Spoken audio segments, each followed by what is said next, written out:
মুসলিম শরীফের 422 নম্বর হাদিস, আমাদের মাদ্রাসার পাণ্ডুলিপি অনুযায়ী 223 নম্বর হাদিস। এই হাদিসের মধ্যে আসছে রাসূল আকরাম সাল্লাল্লাহু আলাইহি সাল্লাম বলেন, কুল্লুন নাসি ইয়াগদু, প্রত্যেকটা মানুষ সকাল করে, ফাবাইউন নাফসা, সে নিজেকে বিক্রি করে দেয় সকালে।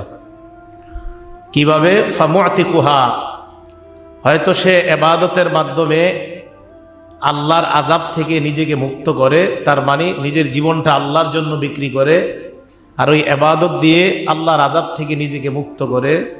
আও মুবিকুহা, অথবা শয়তানের আনুগত্য করে নিজেকে ধ্বংস করে। তার মানে কেউ নিজেকে আল্লাহর কাছে বিক্রি করে, কেউ শয়তানের কাছে।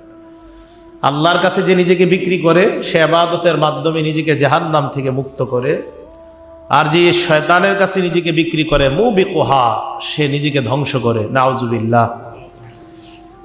তাই আমাদের উচিত আমরা নিজেদেরকে প্রতিদিন আল্লাহর কাছে বিক্রি করা, আমরা যেন জাহান্নাম থেকে ইবাদতের মাধ্যমে মুক্তি লাভ করতে পারি। আল্লাহ তৌফিক দান করেন।